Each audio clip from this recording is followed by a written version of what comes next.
From Abuja to Lagos, Sokoto to Port Harcourt, Enugu to Ilorin, all across Nigeria, we bring you news and information that will make your day.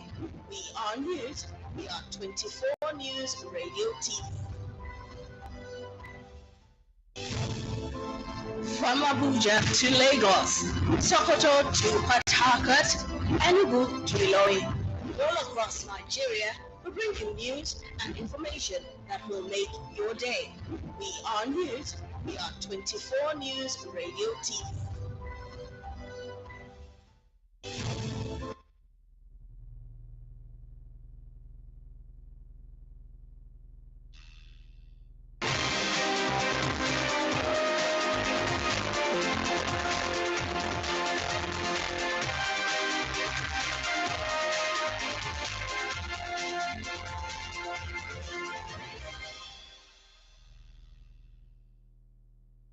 Lovely afternoon to you, and thanks for joining us on the news update on 24 News Radio and Television.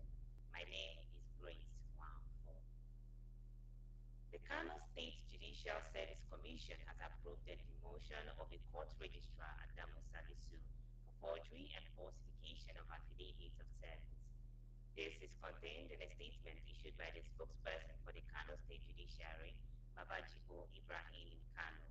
He said that the decision was part of the resolutions reached at the JSC's 84th meeting. Jibo Ibrahim said after deliberations, the commission demoted Salisu from grade level 13 to grade level 12 and removed him from his position as registrar in charge of High Court number 13. The action, he said, was taken in line with the JSC's mandate to uphold integrity and discipline within the judicial arm of government. He added that the sanctions were intended to serve as a deterrent to other staff and curb absenteeism within the judiciary staff. The federal government has announced a 30-day emergency timeline to complete repairs on the damaged Kefi flyover in Nasarawa State following the collapse of one of its beams caused by a collision with an overloaded tank. Minister of Works David Umahi, who led a team of engineers on an inspection tour of the site, disclosed that the incident occurred on Thursday, July 17, 2025, when a trailer transporting excavators struck the flyover. A statement signed by the ministry's Director of Press and Public Relations, Mohammed Ahmed, said the impact dislodged one beam and significantly damaged two others. The incident led to the untimely death of two persons and two others were seriously injured.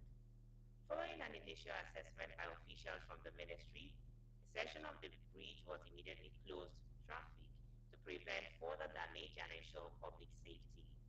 The minister said he had directed CGC Nigeria Limited, a contractor currently working on federal road projects within the FCT, to immediately begin redesigning and molding a new beam to replace the collapsed one.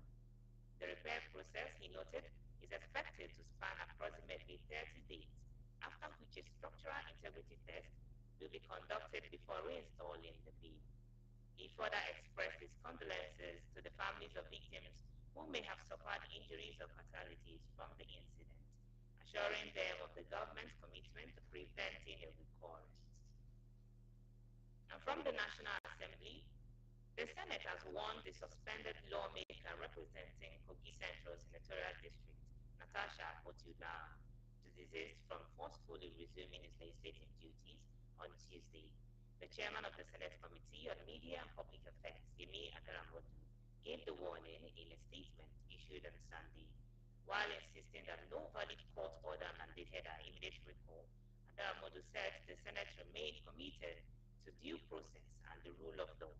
The clarification followed media reports quoting the embattled lawmaker as saying she would return to the Senate on Tuesday, allegedly based on a judgment by Justice Binta Nyako of the Federal High Court in Abuja. However, Adaramodu said the Senate had previously issued two public statements after the court ruling and the release of the certified true copy of the enrolled order, making it clear that no positive or mandatory directive was issued against the Senate regarding her recall.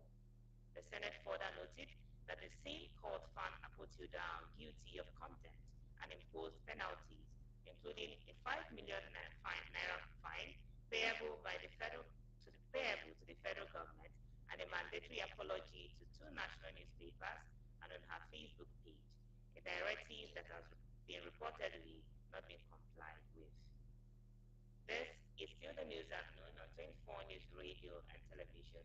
Still to come our news from the foreign scene as well as the world of sports. Stay with us.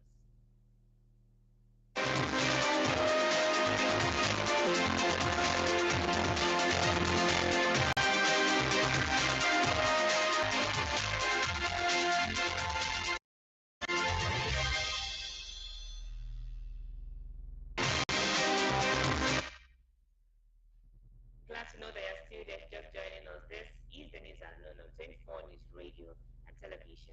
Over now to the foreign scene. Japan's ruling coalition has lost its majority in the country's upper house, but Prime Minister Shigeru Ishiba has said he has no plans to quit. Vote contested election being held at a time of frustration at the coalition of the Liberal Democratic Party (LDP) and its junior partner Komeito over rising prices and the threat of U.S. tariffs. Speaking after polls closed on Sunday, the Prime Minister said he solemnly accepted the harsh result, but his focus was on trade negotiations.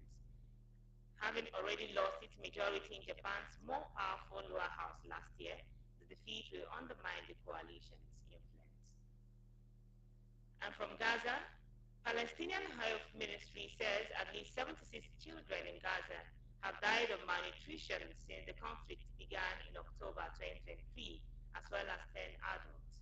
The World Health Organization noted that most of these occurred since Israeli authorities imposed the blockade at the beginning of March. Most recent is the death of a 4-year-old girl, Razan Abzaha, who died from complications brought on her by hunger and malnutrition.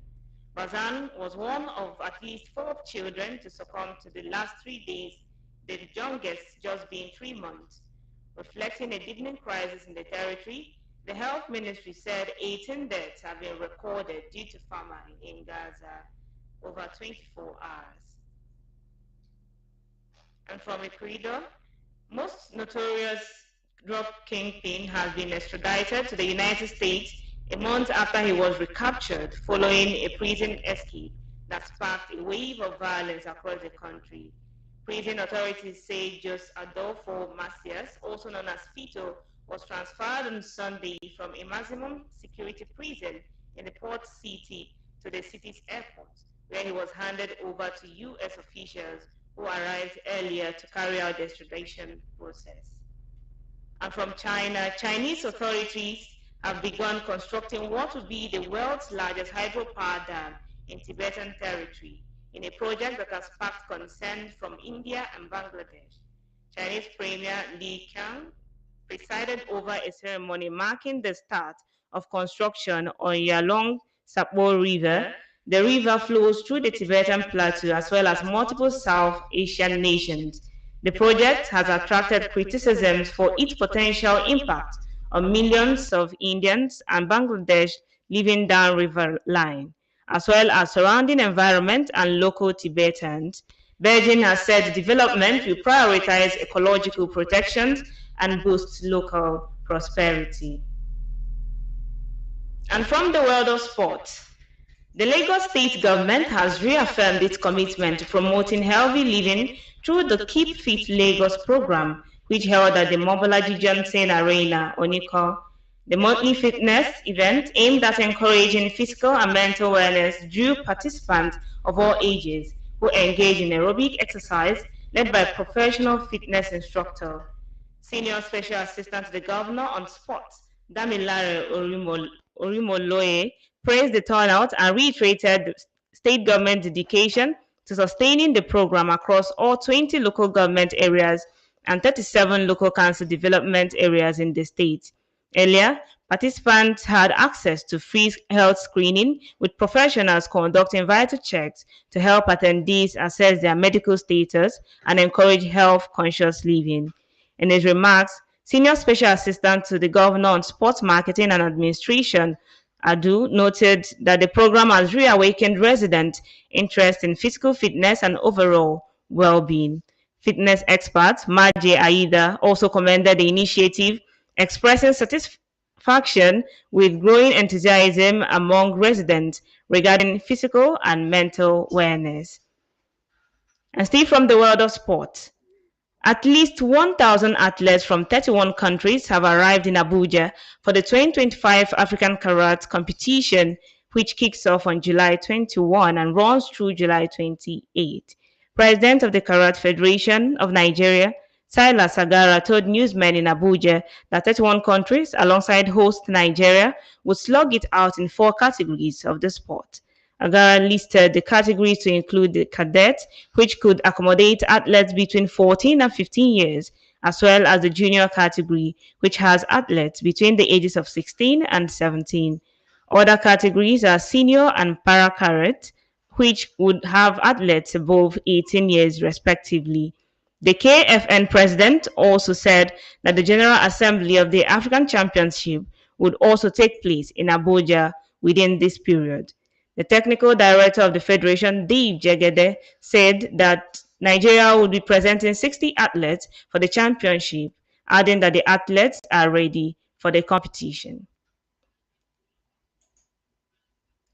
And that is a wrap on the news at noon on 24 News Radio and Television. Do stay tuned for more programs will be coming your way. My name is Grace Nwafo. Have a lovely afternoon.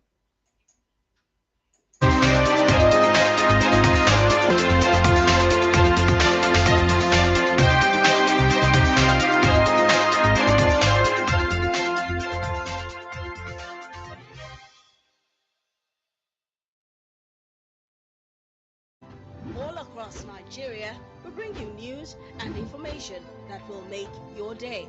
We are news. We are 24 News Radio TV. From Abuja to Lagos.